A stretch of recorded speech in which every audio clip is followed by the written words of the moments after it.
KMnO4 potassium पर magnet, आप इसको बोलते हैं पोटेशियम पर मैग्नेट। हमने क्लियर बोला है पर मैग्नेट पर्पल बोला करें, इसका नाम ही रख दे पर मैग्नेट पर्पल, क्योंकि कलर होता है इस पर्पल। तो सबसे पहला पॉइंट क्या है लोग, आप KMnO4 को के, चूंकि पोटेशियम तो कोवेलेंट बॉन्ड बनाएगा नहीं, हमने पढ़ा हुआ है बहुत इलेक्ट्रोपॉजिटिव मेटल है, एल्कली मेटल आयोनिक बॉन्ड बनाता है। तो KMnO4 को लोग सबसे पहले K प्लस और MnO4 माइनस में लिखोगे तो आपसे क्वेश्चन कंपटीशन में पूछा जाएगा इसमें से कौन कौन से बॉन्ड हैं, अच्छे से सीखोगे प्लीज, बढ़िया से देखो कौन कौन से बॉन्ड है। तो सबसे पहले क्लियर हो गया आयोनिक बॉन्ड है। अब आ जाइए MnO4 माइनस को अपन सॉल्व करते हैं। MnO4 माइनस मैग्नीज 7B का है, तो एक O minus, 3 lone pair O minus वाले पे, 3 डबल बॉन्ड हो, रेजोनेंस है यहां कंप्लीट दिख रहा है, इसीलिए ABCD चारों बॉन्ड लेंथ समान हो जाएंगे।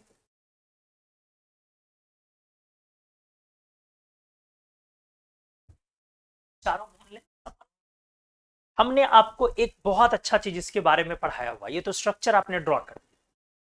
KMnO4 को कोऑर्डिनेशन कंपाउंड में भी डील किया जाता है।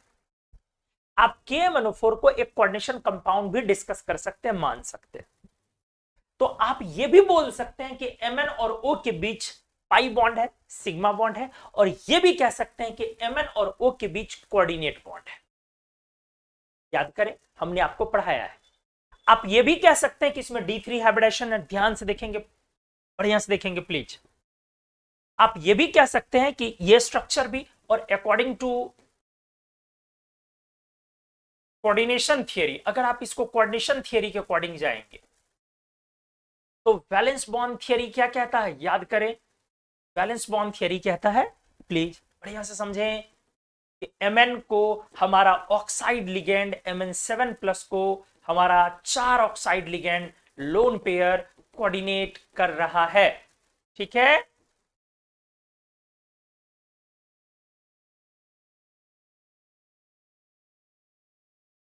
याद करें हमने करवाया हुआ आपको।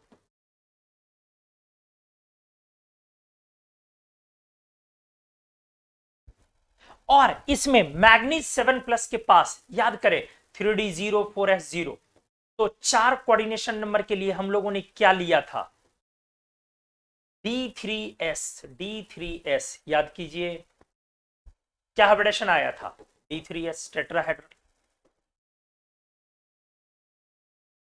और अगर आपने CFT लगाया इसी पे, तो CFT में क्या बोला गया था, metal ligand bond is ionic, Mn7 plus और 2 minus, sorry 4O minus double minus, ये आयोनिक बॉन्ड है CFT के according, metal ligand bond is ionic. तो MnO4 माइनस के पास आप CFT से डील करें तो अलग कहानी है, आप VBT से डील करें तो अलग कहानी है, नॉर्मल कंपाउंड की तरह उसको डिस्कस करें तो अलग कहानी है। तो आपको क्वेश्चंस के मिजाज को समझना होगा कि क्वेश्चन क्या पूछा जा रहा है, सारे थियरी की इसमें पॉसिबिलिटी अलग अलग है। और हां जी, एक बात और हमने पढ़ाया था, CFT कहता है इसके अंदर ligand to metal charge transfer था, LMCT, हाई पोलराइजेशन की वजह से ligand to metal charge transfer है ना, चार्ज ट्रांसफर, और इसी के वजह से ये कलर प्रॉपर्टी था इसमें। और इसको पूछा भी गया था जेईई में 2015 में कई बार, और सारे कॉम्पिटिशंस ने भी पूछा, इसीलिए इसके पास कलर प्रॉपर्टी था, colour is due to LMCT, ligand to metal charge transfer, not DD transition. तो KMnO4 की कहानी ये है। एक बार इससे रिवीजन भी सभी लोगों का हो गया। सर इसमें नेगेटिव लगा सकते हैं ना, कहां पे बताइए, किस पॉइंट पर आप नेगेटिव लगाना चाहते हैं, आपका क्या डाउट, एकदम अच्छे से पूरा बढ़िया से क्लियर कीजिए प्लीज। किस पॉइंट पर आप किस बारे में कह रहे हैं कि सर इसमें नेगेटिव लगा सकते हैं।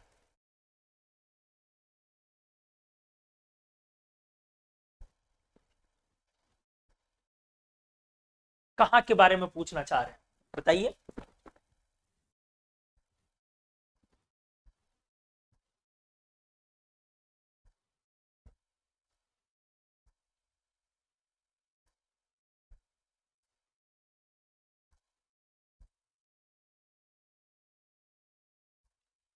सर ओ पे पीछे केस में आपने मना किया था। अच्छा गुड, आ जाइए, बहुत बढ़िया।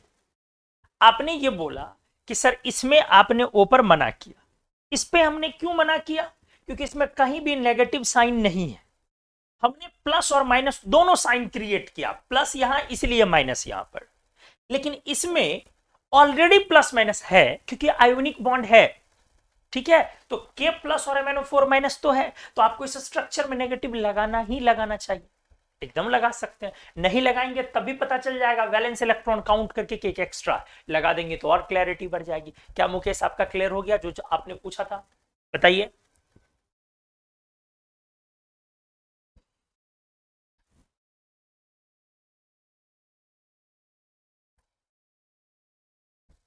नेक्स्ट स्ट्रक्चर हमने दिया है K2CrO4।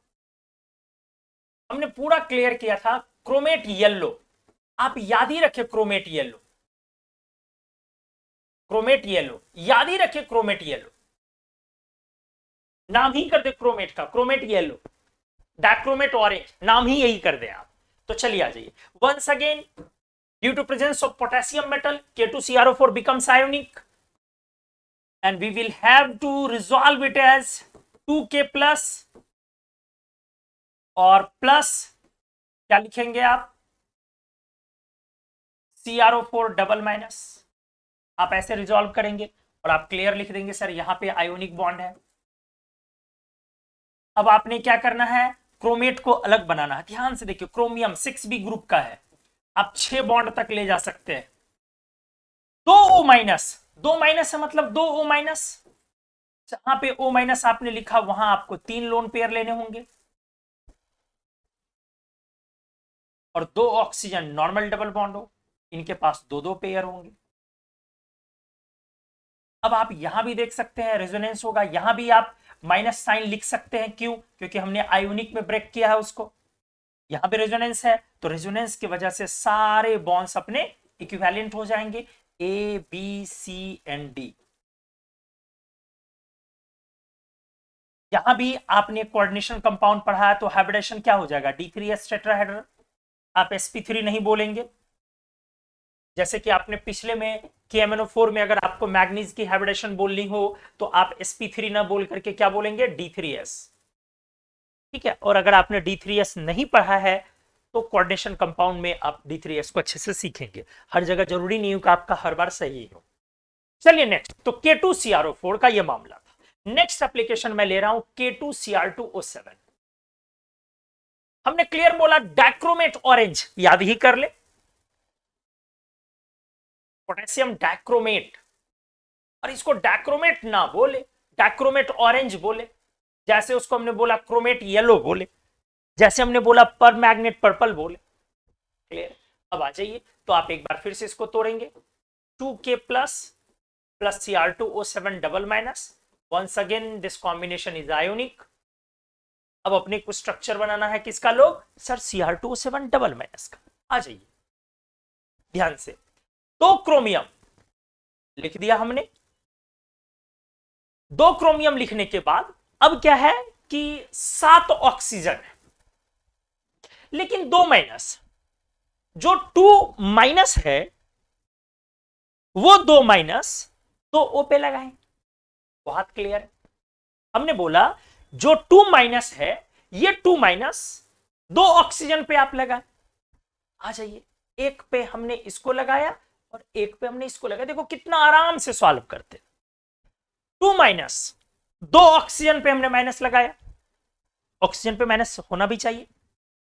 अब अपने पास अभी भी 5 ऑक्सीजन है और ध्यान रहे क्रोमियम 6B ग्रुप का है तो हम 6 बॉन्ड तक बना सकते हैं।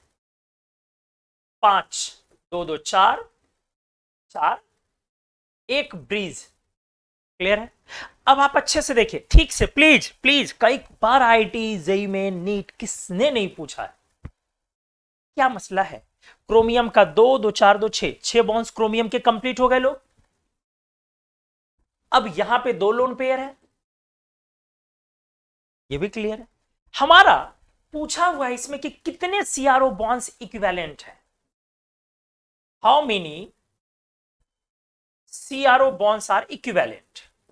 जल्दी से आप बताएं कितने सीआरओ बॉन्ड्स इसमें इक्विवेलेंट है। स्ट्रक्चर हमने ड्रॉ कर दिया आपके सामने, कितने सीआरओ बॉन्ड्स इक्विवेलेंट है, जल्दी, I am ईगरली waiting of your answer. कितने सीआरओ बॉन्ड्स इक्विवेलेंट है?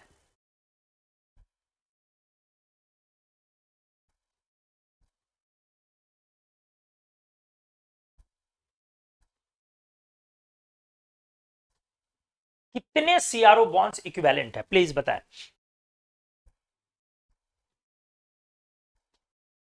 चलिए, सबसे पहला जवाब आया हमारे मुकेश का 6। अब बाकी लोगों का देखता हूं क्या जवाब आ रहा है पीछे पीछे।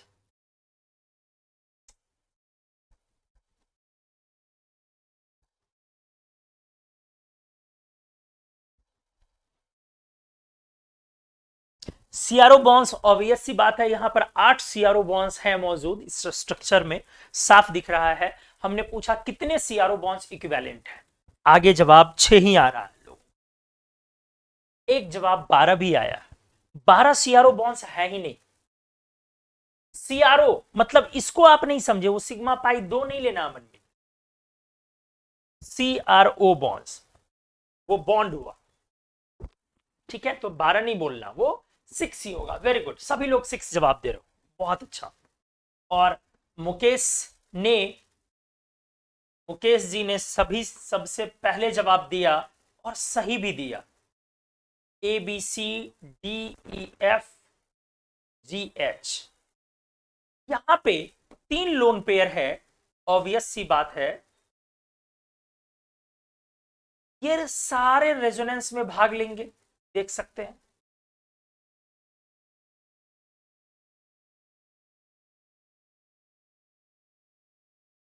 लेकिन इस सेक्टर में रेजोनेंस नहीं पहुंच सकता है, इसलिए बहुत क्लियर है, हमारा आंसर 6 ही होगा। और क्या होगा, A equals to B equals to C equals to D equals to E equals to F, और नॉट इक्वल्स टू क्या, G equals to H. G और एच आपस में बराबर होंगे, ठीक है। अगले पॉइंट पढ़ाता हूं, थोड़ा सा इसकी कहानी कुछ मैं समझा रहा हूं, डी ब्लॉक की कहानी है, लेकिन हम लोग तो ब्लॉक साथ डिस्कस कर रहे हैं ना, इसलिए देखिए ध्यान से। एक्चुअली होती क्या है बातें, कोई भी क्रोमेट है, क्रोमेट किस कलर का, येलो। क्रोमेट पर अगर आप एसिड डालते हैं, क्या डालते हैं सर, एसिड, तो क्रोमेट का डायमेराइजेशन हो जाता है। क्या बोला हमने, क्रोमेट पर क्या डालते हो, एसिड, तो क्रोमेट का क्या होता है, डायमेराइजेशन। डायमेराइजेशन का मतलब डाई, दो, मेराइजेशन मर्ज होना, 2 क्रोमेट आपस में मर्ज हो जाएंगे। कब, जब क्रोमेट पर एसिड डालेंगे, तो बन क्या जाएगा, डाइक्रोमेट। 2 क्रोमेट मर्ज हो गया, dichromate. Formula become Cr2O7 double minus. Clear है, जब भी आप क्रोमेट पर एसिड डालेंगे तो डाइक्रोमेट बनेगा और प्लस एक बेस आएगा OH माइनस, ठीक है। जो H प्लस आपने इस्तेमाल किया, 8 ऑक्सीजन है ना, तो 7 ऑक्सीजन यहां पे है, 1 ऑक्सीजन वहां। मतलब यह हुआ कि क्रोमेट एसिड मीडियम में रह नहीं सकता है, वो कन्वर्ट कर जाएगा डाइक्रोमेट, और डाइक्रोमेट बेस मीडियम में नहीं रह सकता है, वो कन्वर्ट कर जाएगा क्रोमेट में। क्या समझ में आया, डाइक्रोमेट ऑब्वियस सी बात है, क्या आने पर, अगर आप इस पर बेस डालें तो इस डाइक्रोमेट का मोनोमेराइजेशन हो जाएगा फिर से, या डिसोसिएशन बोल, इसका डिसोसिएशन हो जाएगा और डाइक्रोमेट चले आएगा इसमें। पॉइंट वाइज अच्छे से सोचे, हमने बोला क्रोमेट पर एसिड डालने से डायमेराइजेशन होता है, मतलब यह हुआ कि chromate is not stable in acid medium. ये एसिड मीडियम में स्टेबल नहीं है, ये तुरंत किस में कन्वर्ट हो जाएगा, डाइक्रोमेट में। It is stable CrO4 2 minus is stable in alkaline medium. Stable in alkaline medium. बढ़िया से सुनिएगा प्लीज। अब हमने बोला कि डाइक्रोमेट पढ़ा चाहिए, यहां से फिर क्लियर है। डाइक्रोमेट टी ब्लॉक आप पढ़ रहे हैं, dichromate is not stable in alkaline medium. Alkaline medium, ठीक है। Dichromate is stable in acid medium. Dichromate is stable in acid medium. इसी वजह से आपने देखा होगा कि पोटेशियम डाइक्रोमेट जब भी ऑक्सीडाइजिंग एजेंट का काम करता है तो ओनली इन एसिड मीडियम, क्योंकि ये उसी में स्टेबल है। क्या बोला हमने? पोटेशियम डाइक्रोमेट जब भी पोटेशियम डाइक्रोमेट ऑक्सीडाइजिंग एजेंट की तरह किसी रिएक्शन में काम करता है तो किस मीडियम में? एसिड मीडियम में। आप ये लिख सकते हो, that's why dichromate only acts as an oxidizing agent in acid medium only.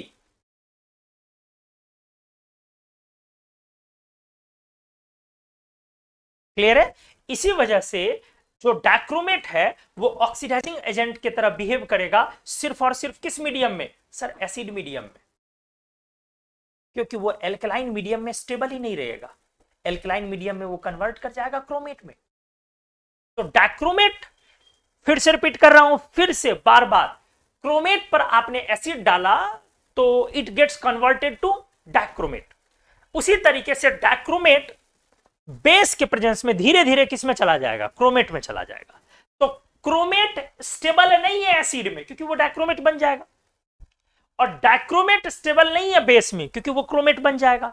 तो डाइक्रोमेट को अगर आप चाहते हैं स्टेबल रखना तो उसको एसिड मीडियम में रखना होगा, और डाइक्रोमेट ऑक्सीडाइजिंग एजेंट भी एसिड मीडियम में काम करता है। आराम से आ जाए। इस पे मैं 2-3 चीजें करता हूं। पहले आपसे जेई में 2007 में, एग्जैक्टली 2007 में एक क्रॉस आया था, मैट्रिक्स मैचिंग। जिस मैट्रिक्स मैचिंग में एक प्यारा सा क्वेश्चन था इस तरह से, इधर था chromate plus H plus, ABCD 4 था, जिसमें से एक इसके बारे में 2 मार्क्स का, और आपके 4 ऑप्शन थे। ध्यान से देखें क्या क्या ऑप्शन था, जरा देखिए। पहला ऑप्शन P नंबर में रेडॉक्स रिएक्शन, Q नंबर में O2 फॉर्मेशन, R नंबर में dimeric tetrahedral bridged metal ion,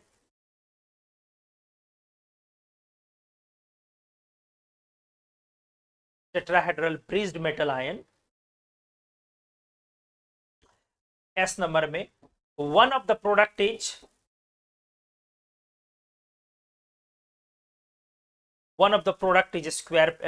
trigonal planar. One of the product is trigonal planar. और एक ऑप्शन था, प्रोबेबली था प्रोडक्ट डिजॉल्व्स ग्लास, कुछ इस तरह का था। चलो उसको छोड़, ये 4 आपके पास ऑप्शन। इसमें से कौन कौन सा ऑप्शन, चलो एक हमने जोड़ दिया,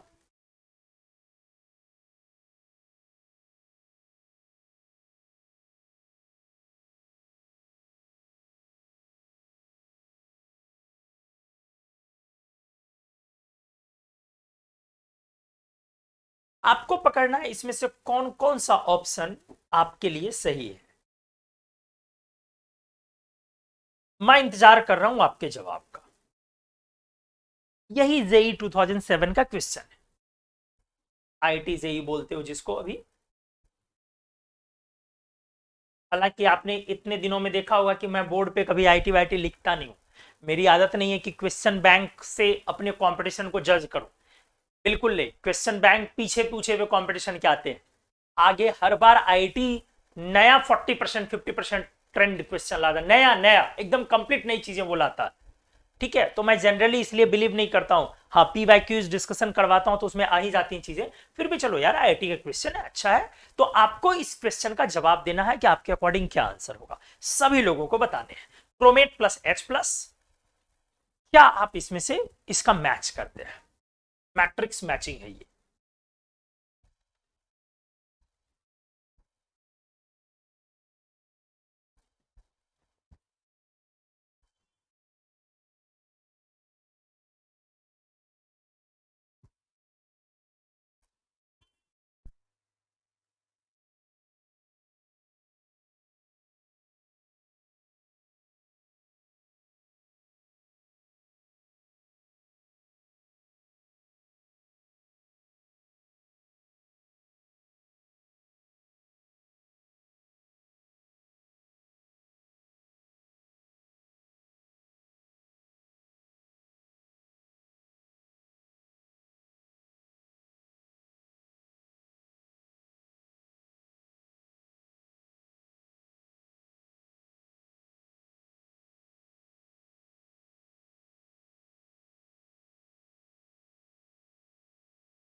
यहां पे है P Q R S T, आपको जवाब देना है आपके अकॉर्डिंग क्या आ रहा है इसका। सभी लोगों से मैंने बोला है।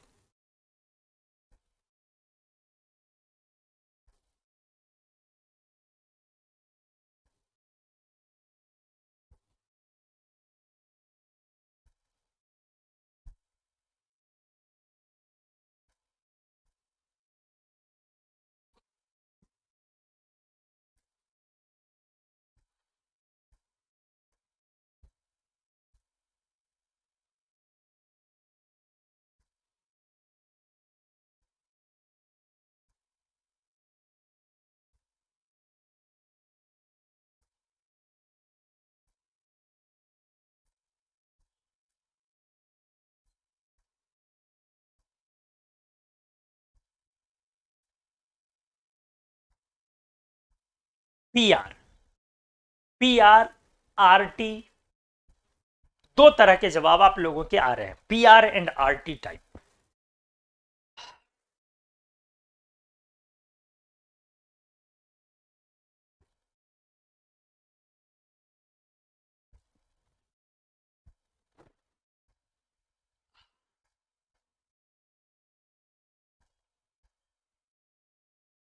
ज्यादातर जवाब P R. Good.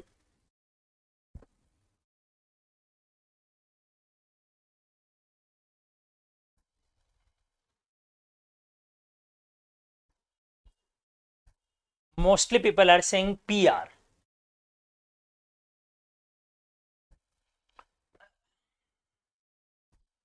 Chromate plus H plus हमने दिया है, और मैंने बोला है आपको मैच करने के लिए।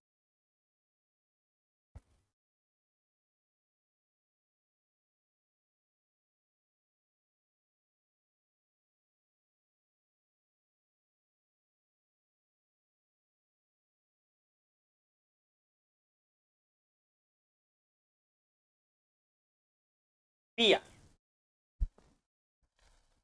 चलिए, मुझे अब सॉल्व करना चाहिए, देखता हूं मैं भी, मेरी भी प्रतिभाओं को थोड़ा जगह मिलना चाहिए यार।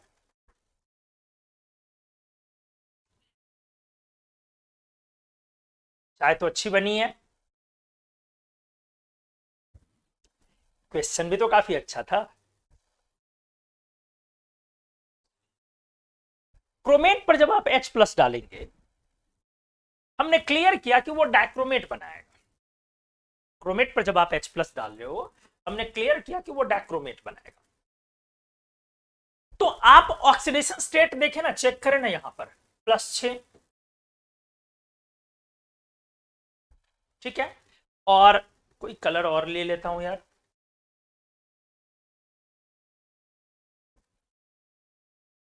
ये कलर तो और बेकार है। हाँ, रेड चल। तो हमने बोला कि कितना, +6, x minus 8 equals to -2, x equals to +6। अब डाइक्रोमेट में क्रोमियम को चेक करें, अभी भी 2x minus 14 equals to -2, x equals to +6, अभी भी +6, तो वहां भी +6, यहां भी +6। रेडॉक्स रिएक्शन कहां हुआ दोस्त, कहां हुआ रेडॉक्स, दिखाइए मेरे, नहीं हुआ ना। मोस्टली लोगों ने PR बोला, थोड़ा सा अच्छे से आराम से। रेडॉक्स होने के लिए ऑक्सीडेशन स्टेट चेंज होता है, आप स्पष्ट देख ले, कहीं ऑक्सीडेशन स्टेट चेंज नहीं हो रहा। यहां भी क्रोमियम का +6 है और यहां भी क्रोमियम का +6 ही है। 2x minus 14 equals to -2, x equals to +6, तो दोनों जगह क्रोमियम का +6 ही है, इसलिए ये रेडॉक्स रिएक्शन नहीं हुआ। ठीक है, अब नेक्स्ट O2 फॉर्मेशन। क्रोमेट पर जब आप H+ डालते हैं तो डाइक्रोमेट प्लस OH- होता है, तो O2 फॉर्मेशन भी नहीं है। Next, dimeric tetrahedral bridged metal ion. Dimeric tetrahedral bridged metal ion, R सारे लोगों ने दिया है, इसमें कोई दो राय नहीं है। डायमेरिक, डायमेराइजेशन हुआ। टेट्राहेड्रल, क्योंकि यहां जो आपने डाइक्रोमेट का प्रोडक्ट लिखा है, ये लिखा है ये 1 2 3 4 टेट्राहेड्रल, यहां भी D3S हाइब्रिडेशन होता है, हमने आपको करवाया हुआ है। D3S, चलो sp3 ही ले लो अगर किसी को लेना 1 2 3 4। तो डायमर है, टेट्राहेड्रल है, दोनों यूनिट। ब्रीज्ड, ब्रीज वाला मेटल का आयन है, तो बड़ा खूबसूरत तरीके से प्रेजेंट किया गया है, इसलिए ये वाला अपना करेक्ट है। One of the product is trigonal planar. Trigonal planar आने के लिए प्रोडक्ट में हाइब्रिडेशन sp2 आना चाहिए, कहीं भी प्रोडक्ट में हाइब्रिडेशन sp2 नहीं है, आपके पास पीछे स्ट्रक्चर बना हुआ आप देख ले, इसीलिए यह भी क्लियर है कि यह नहीं होगा। कौन सा, one of the product is trigonal planar, non redox reaction, ये होगा। क्यों होगा, अभी अभी हमने डिस्कस किया कि ऑक्सीडेशन स्टेट हमारा चेंज ही नहीं हो रहा, इसलिए R और T सिर्फ एक सिंगल जवाब है, बाकी सभी लोगों का PR PR PR PR PR है ही जवाब है। तो क्या सभी का क्लियर हो गया कि क्यों RT इस क्वेश्चन का आंसर होगा? सभी लोग यस और नो बोले। अगर कहीं डाउट है तो फिर से आप रेज करें, मैं फिर से बताऊंगा। सभी लोग प्लीज,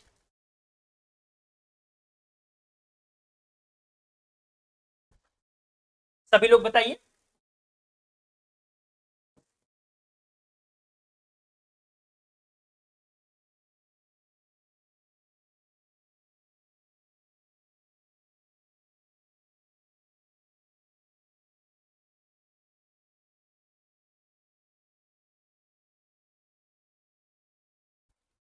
यस सर, गुड। अब इस रिएक्शन का देखिए, आप जब डी ब्लॉक में जाएंगे तो आपके एनसीईआरटी में ये रिएक्शन लिखा मिलेगा, Na2CrO4 plus H2SO4। Chromate dichromate conversion बोलते हैं हम लोग इस टॉपिक को। Na2CrO4 प्लस H2SO4, ये रिएक्शन आपको लिखा मिलेगा, इसे हमने सॉल्व करना है। ठीक से आ जाइए, कैसे सॉल्व होगा सर? क्रोमेट पर एसिड डाला जाता है तो डाइक्रोमेट बनता है, ये क्रोमेट है और H2SO4 एसिड है, तो ये डाइक्रोमेट बनता है, और डाइक्रोमेट के साथ बेस आता है। इस बेस से हमारा एसिड रिएक्ट करेगा, रिएक्ट करेगा इस बेस से, तो हमारा इस तरह से प्रोडक्ट क्या हो जाएगा लोग, Na2CrO4 अच्छे से प्लस H2SO4, प्रोडक्ट क्या बन गया, Na2Cr2O7, dichromate Cr2O7 double minus ना, इसलिए 2 Na प्लस लगेगा, Na2Cr2O7 प्लस NaOH से H2SO4 रिएक्ट किया, तो बहुत सिंपल है एसिड और बेस का रिएक्शन। सॉल्ट प्लस वाटर क्या बन जाएगा, Na2SO4 ना, तो क्या बन गया यहां पर, plus Na2SO4 plus water, salt plus water. अब आप रिएक्शन को आराम से चाहे तो बैलेंस करें उस अकॉर्डिंग। आपको क्रोमेट लगाने के लिए यहां पर 2 करना होगा, आपका सोडियम 4 हो गया, आप देख लें 4 हो गया, सल्फेट का सल्फेज एज इट इज उतर गया आपका, और H2 और एक ऑक्सीजन से आपका एक वाटर बन गया। आपको आराम से ये रिएक्शन, मेरे हिसाब से ये रिएक्शन तो समझ में आया होगा, कोई परेशानी नहीं भी होगी, शायद आप समझ चुके होंगे कि कैसे अप्रोच किया। तो एक पॉइंट था, क्रोमेट पर जब भी आप एसिड डालेंगे तो डाइक्रोमेट प्लस बेस आएगा। प्रदीप आपने क्या पूछा, सर ये रेडॉक्स रिएक्शन नहीं है तो इस रिएक्शन को क्या कहेंगे, नॉन रेडॉक्स रिएक्शन। जो रेडॉक्स नहीं है तो नॉन रेडॉक्स रिएक्शन है, वो नॉन रेडॉक्स बोलेंगे उसे आप। क्या ये रिएक्शन क्लियर हो गया अब ना, बढ़िया से समझ गए इसको आप लोग, कहीं किसी को डाउट नहीं है। इसी तरीके से आपको ऐसे एक रिएक्शन देता है K2Cr2O7 प्लस KOH। लोग खामखा रिएक्शन को परेशान करते रहते हैं, बदनाम करते रहते हैं कि रिएक्शन रटो रटो रटो, अरे अप्रोच आना चाहिए, और एक बार में सारे रिएक्शंस आप नहीं कर पाएंगे। हमने इसीलिए एलिमेंट्री रिएक्शंस का एक स्पेशल यूनिट अलग किया, जिसको लाइव क्लास जिसकी चलती भी है, मैं लेता भी हूँ लाइव क्लास। अगर आप देख रहे होंगे, अटेंड कर रहे होंगे, तो एलिमेंट्री रिएक्शंस का मैं एक लाइव क्लास ले रहा हूँ, जहां जेई मेन, नीट और एडवांस्ड के लिए बहुत यूजफुल रिएक्शंस होते हैं। रिएक्शंस को सीखना बहुत मजेदार चीज है। हाँ, बहुत ज्यादा क्रिटिकल हो जाए, टफ हो जाए, तो फिर वो सरदर्द हो सकता, बट आप थोड़ी ना साइंटिस्ट है कि आपको उतना बड़ा टफ आएगा। अब देखिए ये रिएक्शन कैसे सॉल्व होगा, बड़ा आराम तरीके से हमने पीछे किया है। क्रोमेट पर अगर आप एसिड लेते हैं, हमने आपको किया है कि क्रोमेट पर अगर आप एसिड लेते हैं तो डाइक्रोमेट बनता है, और डाइक्रोमेट पर जब आप बेस लेते हैं क्रोमेट बनता है। क्लियर है, तो बन गया ना सवाल, क्या हो गया सॉल्यूशन, डाइक्रोमेट पर आपने बेस लिया है, तो क्या पढ़ा आपने, डाइक्रोमेट पर बेस लेने से वो कन्वर्ट कर जाता है क्रोमेट प्लस, क्रोमेट में ना, क्रोमेट प्लस H प्लस में। तो हमारा आ जाइए इस तरह से, पोटेशियम डाइक्रोमेट है और प्लस हमने इस पर बेस दिया, तो ये किस में कन्वर्ट हो जाएगा, क्रोमेट में, और H प्लस आएगा और आपने OH माइनस छोड़ा तो वाटर बन गया। अब रिएक्शन को बैलेंस करना चाहते हैं आप, कर लीजिए। डाइक्रोमेट यहां पर K2Cr2O7 है, यहां पर 2 लगाएं आप, तो 4 पोटेशियम के लिए यहां पर 2 पोटेशियम यहां और लगाना होगा। अब आप देख लो, 2 हाइड्रोजन 2 हाइड्रोजन, 2 ऑक्सीजन वहां, और 7 9 ऑक्सीजन इधर है आपका, 8 और 1 9 ऑक्सीजन ये। क्या सभी लोगों को अच्छे से समझ में आया ये दोनों रिएक्शन किस तरह से सॉल्व हुए? क्या सभी लोग, आप डी ब्लॉक का आपने ये दोनों रिएक्शन अच्छे से सीखा कि सोडियम क्रोमेट प्लस H2SO4 कैसे प्रोडक्ट हमने बनाया, और K2Cr2O7 प्लस KOH का प्रोडक्ट हमने क्या बनाया? क्या यहाँ पे कॉन्सेप्ट है, क्रोमेट पर एसिड डालने से क्रोमेट का डायमेराइजेशन होता है, और डाइक्रोमेट पर बेस डालने से डाइक्रोमेट का डिसोसिएशन होकर वापस वो क्रोमेट बन जाता है। सभी लोगों ने सीखा, यस और नो? सभी लोग बताएं जल्दी जल्दी प्लीज।